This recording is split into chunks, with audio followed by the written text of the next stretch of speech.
Welcome to the Deep Dive, the place where we take a stack of sources, pull out the most compelling insights, and, well, give you the knowledge you need fast.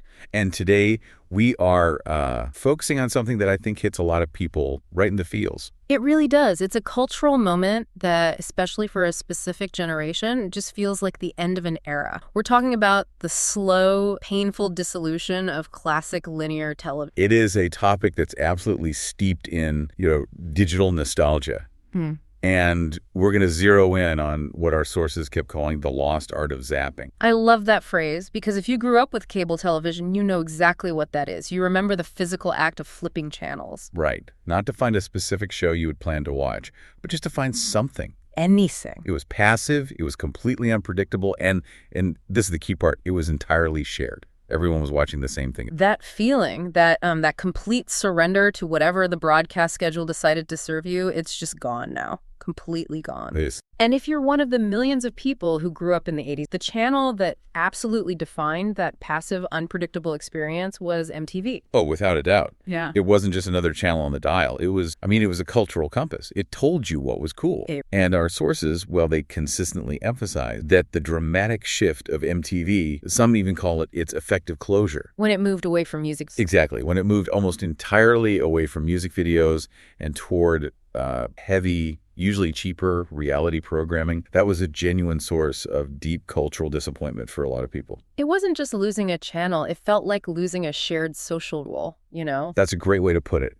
It fundamentally signaled a shift from that passive communal viewing we were talking about to the world we live in now. Active, personalized, on-demand consumption. And look, the on-demand world is amazing. It gives us incredible, but it left this profound nostalgic hole for that particular type of, ambient, curated background experience. That's the perfect term for it, ambient. So that brings us to our mission for today's deep dive. We are jumping into the story of Alon Hamudot, an Israeli developer who not only shared that exact disappointment, but decided to actively solve it. And he solved it using this really intense combination of personal motivation and this is the really fascinating part, cutting-edge development tools. So what's the project? It's called NMTV, which stands for Noah's MTV. Noah's MTV, okay. Yeah, and this was far more than just some quick weekend coding exercise. It was a deeply personal AI-assisted passion project, and it was fueled by a truly rigid deadline. I love a good deadline. And our sources give us this extraordinary glimpse into his process. We get details on the specific technical toolkit he used, and we're talking about multiple AI assistants working together in tandem.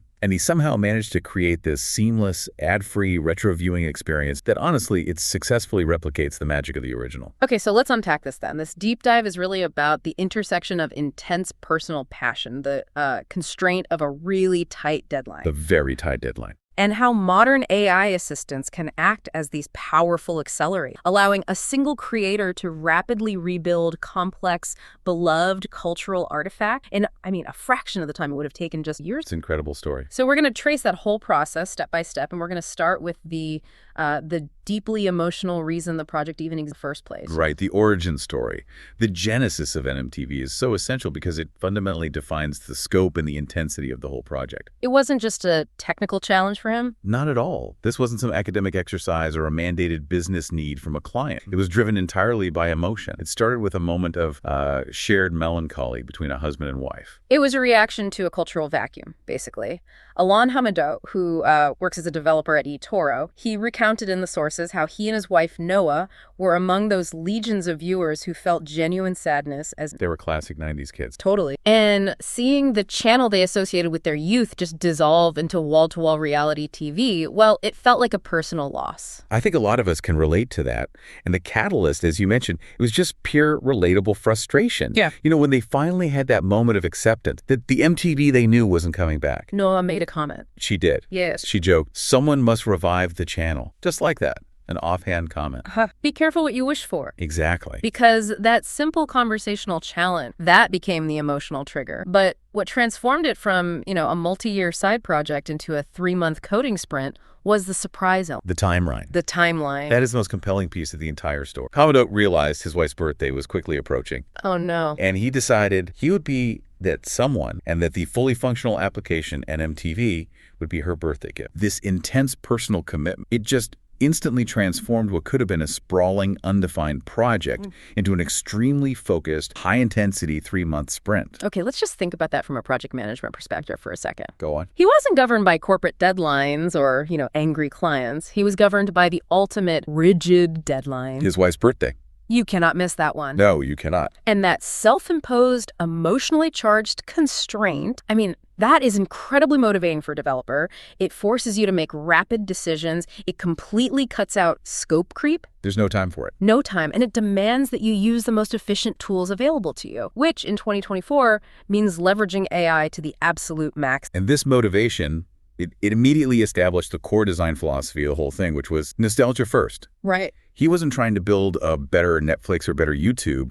He was trying to replicate a feeling. And that feeling is inherently tied to the passive fixed nature of 90s television. So, okay, if your goal is to replicate the feeling of 90s linear TV, then the user experience, the UX, has to be just radically different from modern streaming platforms. Oh, completely. You can't have these sleek, modern interfaces that encourage infinite scrolling and give you total control. Precisely. The design had to be intentionally clunky.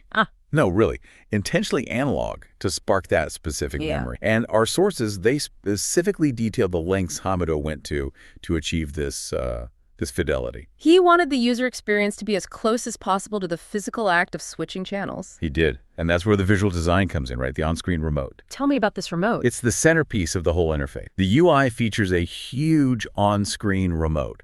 It's this massive visual element defined by these huge physical-looking dark buttons. So not minimalist. The opposite of minimalist. It's a deliberate design choice. Modern apps, they try to hide the controls, make them disappear.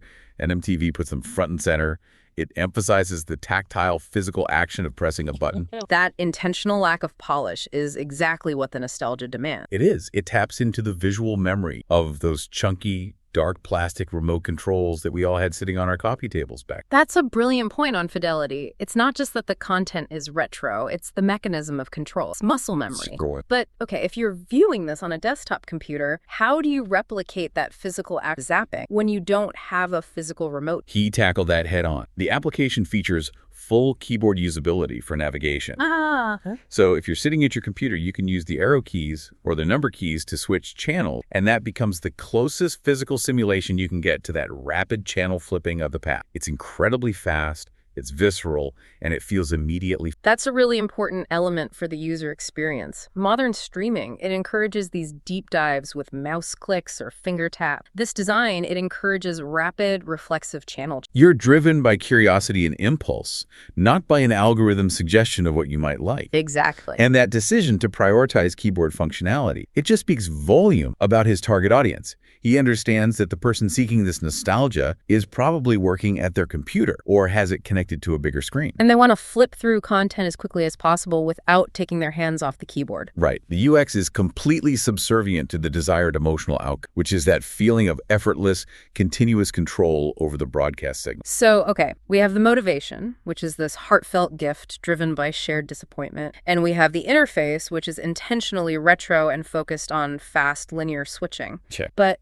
a remote is useless without a great lineup of channels. So how on earth did he curate the entire MTV universe to fill all those slots? Well, that's the next big hurdle, isn't it? Recreating a lost channel isn't enough. He needed to recreate the entire ecosystem of channels that defined MTV's golden age. And that leads us directly into the content. Here's where it gets really, really interesting for me. Because once you commit to the perfect retro interface, the real work begins. The curation. Filling it with content that feels authentically nostalgic across, multiple subgenres and decades. And Hamudot didn't just create one stream of videos. No, he recreated the entire spectrum of channels that MTV branched into during its peak years. And the depth of that lineup, it just reflects his dedication to capturing MTV's complexity. The network realized early on that just music was way too broad a category. It was, so it splintered. And Hamudot captured that splintering perfectly. Okay, let's start with the cornerstone, the classic MTV channel. I'm assuming this is the foundational channel, the one featuring the core music video content that defined the early to mid 90s. Absolutely. That's your main course. Yeah. It's the essential mix of pop, rock, and those early alternative hits. But then, just as pop culture diversified and music became hyper-specialized, so did the NMTV line. He immediately introduced genre special. Right away. Which means what, specifically? Well, we have MTV, which was specifically dedicated to hip-hop and rap content. A critical inclusion. Oh, it's absolutely critical. Because the rise of MTV Base, that acknowledged the tectonic shift in pop culture dominance that happens in the 90s, where hip-hop moved from a niche genre to, well, mainstream dominance. Leaving that out would have been a totally incomplete nostalgic picture. It would have been a huge mistake. And then for the alternative crowd, you have the distinct rock channel. Right, so just pure rock music videos. Exactly. And this segmentation is so crucial. It means when you zap over to the rock channel, you are guaranteed to get that specific continuous genre vibe. And that's what the real MTV channels provided. You weren't expecting to see a TLC video pop up right after a Nirvana video on the actual rock channel? Never. And NMTV respects that separation. But he also recognized that nostalgia it's incredibly granular. It's not enough to just say, I miss the 90s. Right, you miss specific parts of the 90s. Or maybe you're a child of the late 80s, or you're an early 2000s. And that's why he created the Decade Channel. These channels target specific, tightly defined nostalgic period. You've got hits from the 80s, the 90s, and the 2000s, each on its own stream. That level of granularity is genius because it solves a major problem for a general retro channel, which is alienation. Explain that. Well, if you're a huge fan of, say, late 90s pop, you don't want to have to wade through 3 hours of early 80s hair metal to find your group. That's a great point. So Hamudot gave viewers the power to quickly narrow their ambient background noise to their personal golden age. It acknowledges the multi-generational nature of MTV's lifespan. But MTV was never just music videos, was it? We have to talk about the premium content that really defined the culturally unmissable stuff. Exactly. And that's where the two specialty streams come in. And these required significantly different levels of curation. First up, you have the Live Experience channel. Okay. And this channel is designed to appeal directly to fans of those truly iconic, immortal, unplugged performances. Ugh. The Unplugged series. I mean, those acoustic sets were absolute cultural events. Bands like Nirvana, Eric Clapton, Mariah Carey, they created legendary albums of performances. They were defining cultural moments that transcended the music industry. Yeah. They were high fidelity, high production value, and often highly emotional. So curating that must... Much different. Hamudot noted that curating this specific channel was the most complex and required the most manual effort. Why is that? Well, because continuous, high-quality live performance footage, especially from decades ago, it's just harder to find and harder to automate into a smooth, linear stream than a standard official music video. So he had to be more hands-on. Much more hands-on to source and then verify the content integrity. And then we pivot from that premium, high-art content to the programming that ironically signaled the decline of the music video era. But which is now nostalgic in its own right. Exactly. The reality and series content. The series channel. The series channel. This features random, continuous episodes of classic, sometimes delightfully cringeworthy,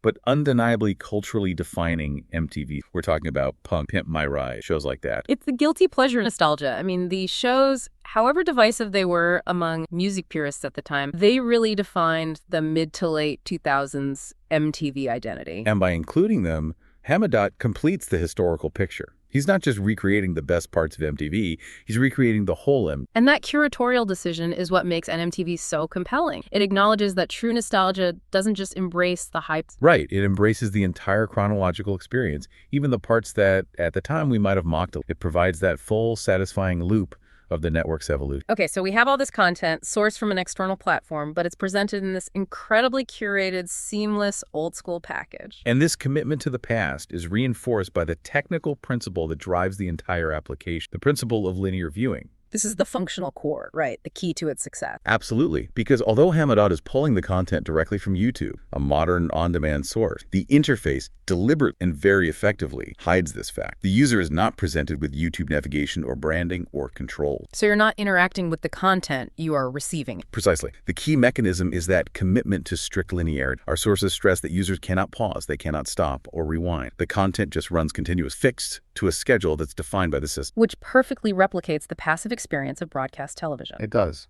In a world where we can binge watch, control every single frame, and skip every introductory sequence, NMTV forces the user back into that old mindset of just tuning in and accepting what fate, or in this case, the algorithm, has placed on the screen. It's the antidote to decision fatigue. It requires patience and, well, surrender. You have to wait for the next video, just like you did waiting for your favorite song to cycle through TRL back in 1998. This fixed structure is vital for recreating the psychological feeling of true linear TV. It's brilliant. But let's just step back and look at that time. To build an entire multi-channel, database-driven application with this level of content curation and a custom UI in just 3 months, that's an incredibly short period. It's unbelievably fast. So how is this technically demanding project built on such a tight deadline? We need to dive into the tools. The 3-month timeline is the single most important factor driving Hamudot's technological choice. This was a sprint, and it required maximum efficiency. He simply didn't have the luxury of, coding every line manually or debugging for weeks on end. And that leads us to the heart of this deep dive, the AI tool. Hamudot himself described his process as a hybrid approach, a combination of manual labor and AI. Which means the AI wasn't a replacement for him. It was a partner, it was an architect, and it was an accelerator. Okay, so let's break this down. Phase 1, planning and proof of concept. Before any substantial coding began, he needed to nail down the complex logic. Right. Specifically, how to handle the linear stream generation and the custom UI integration. So where did he start to shape the project's foundation? He started, probably as you'd expect, with the established giant for initial specification, ChatGPT. Okay. He used it heavily for brainstorming and establishing that initial logic flow. And this wasn't just asking for little code snippets, it was discussing architecture. He was having a conversation with it. A deep conversation, discussing desired features, the requirement for strict linearity, the database structure needed to house thousands of YouTube IDs, and the overall application framework. ChatGPT essentially served as his immediate tireless architecture consultant. I mean, having an AI to pressure test your initial ideas and help structure the complexity of a multi-channel broadcast system, that must have saved weeks. At least. And he didn't stop there for the immediate proof of concept, the POs. To get a quick, rough feel for the product, he initially experimented with some other tools. What were they? Base 44 and Lovable. And these tools were likely used to generate some very basic boilerplate code or test quick visual displays just to give him instantaneous feedback on feasibility. But the sources indicate he quickly abandoned those early POs and he pivoted. Why? If they helped him start fast, why move away from them? And this is a crucial insight into the modern development workflow. While tools like Base 44 and Lovable are excellent for generating initial ideas or standard layouts, they often lack the necessary customizability for an application with unique, complex, non-standard logic. Like NMTV's linear channel flipping logic? Exactly. Hamudot quickly realized he needed more granular control. He needed to get his hands dirty. So the project pivoted back to a more familiar and highly integrated environment. Yes. He moved the bulk of the project into his comfortable programmer environment, VS Code with Copilot. And his reason? His stated rationale was powerful. He said he wanted to be a little more hands-on. Yeah. He needed the ability to personally review, modify, and critically understand every single piece of AI-generated code. And this transition demonstrates that for a passion project with unique constraints, the developer has to remain the ultimate authority. You have to ensure the code base is maintainable and Copilot gave him that speed, but within a controlled, editable environment. So that brings us directly into phase 2, refinement, coding, and design. Copilot became his workhorse, right? For daily coding tasks, generating boilerplate, suggesting functions, writing database queries. That's right. Copilot acted as his ultra-fast junior engineer. But as development progressed, the AI landscape changed, and Hamudot proved really adept at integrating new, specialized tools as they came out. Oh, interesting. He detailed that once Anti-Gravity launched, which leverages Google's advanced Gemini 3 Pro model, he started using it, switching between Copilot and Anti-Gravity based on the specific task he was. And the sources gave us a very specific area where Anti-Gravity truly excelled, didn't they? They did, the UI UX design trial. We talked about how critical that chunky retro remote interface was to the emotional success of the project. Right. This is a fantastic technical revelation. Hamudot relied on Anti-Gravity, so Gemini 3 Pro, for multiple design rounds to nail that 90s aesthetic. He explicitly noted that in the realms of UI UX and design, specifically the complex visual generation of that remote anti-gravity left the others in the dust. So for our listeners who are not coders, the takeaway here is that you don't need one perfect AI tool anymore. You can treat them like specialized contractors. That's a great analogy. You use ChatGPT for the blueprint, you use Copilot for the structural framing and speed, and then you hire Anti-Gravity or Gemini 3 Pro as your dedicated visual designer to nail that aesthetic layer. It really speaks to the specialization that's emerging in the AI space. General purpose code generators might be fast, but when you need high quality complex visual outputs, especially outputs that need to mimic a specific historical style, like intentionally clunky 90s graphic, you need a model with superior aesthetic and design reasoning capability. Anti-Gravity provided that specialized touch. So this was multimodal collaboration at work. But here's the critical question we have to address. If the AI handled the boilerplate, the architecture,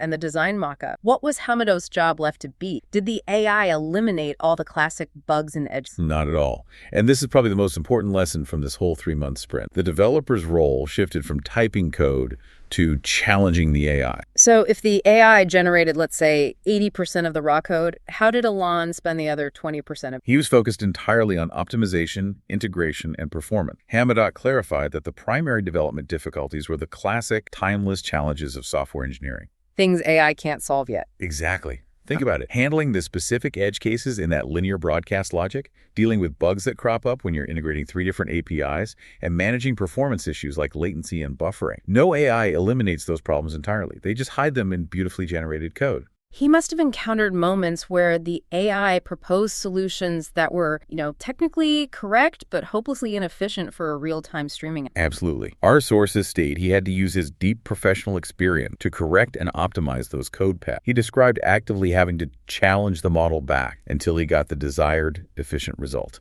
Can you give an example? Sure. An AI might generate a complex multi-step database query to find the next video in a stream. But if that query takes 500 milliseconds to run, the user is going to experience a noticeable lag every time they zap channel. And that kills the whole experience. It kills. So Hamudot's job was to take that AI code and optimize that query down to 50 milliseconds. So he became the editor, the architect, and the performance specialist. He was ensuring the AI's rapid output met real-world, high-performance, and complex logic. The AI is the engine, but the developer is the driver. He's providing the roadmap and, crucially, making sure the vehicle doesn't crash at high speed. It proves that the human developer is moving up the value chain. Right. They're spending less time on syntax and boilerplate. And more time on high-level systems, architecture optimization, and bug hunting. These are tasks that require genuine, nuanced problem-solving experience that AI still really struggles with on customized, complex projects. It's just an incredible testament to what a single person can achieve when they leverage these tools correctly, especially under the pressure of a deadline. But all the speed and collaboration, it was focused on one core goal, creating the illusion of live TV. Yep. So how did he actually achieve that broadcast magic? Well, the ability to generate a continuous, unpredictable stream is the technical key that unlocks the nostalgia. It's what differentiates NMTV from just a standard curated YouTube playlist. Let's talk about that broadcast magic then, generating random content. How is the illusion of live broadcasting maintained, especially with, thousands of clips? The entire system rests on a really substantial repository of content. Hamudot created a database storing over 8,000 video clips, all official music videos. Each clip is linked by its YouTube ID, and crucially, they are all tagged and connected to the channel's broadcast strip based on genre, decade, and content type. So if a user clicks on a normal playlist, they always start at the first song. That's predictable and fundamentally anti-linear. How does NMTV ensure unpredictability? This is where the system logic just shines. When a user zaps to a channel, the system does not pick up where the last person left off. And it certainly doesn't start at the beginning of some fixed playlist. So what does it do? Instead, the system generates a random broadcast strip based on the official clips in the database for that channel. We need a clear analogy here to explain the magic. What's the difference between this and just a standard shuffled playlist? Okay, think of a simple YouTube playlist as a fixed deck of 8,000 cards that get shuffled once, and you always start dealing from the top card. You know the sequence will eventually repeat itself. Hamudot's logic is far more complex. When you tune in, it's like the system is constantly reshuffling the remaining cards in the deck,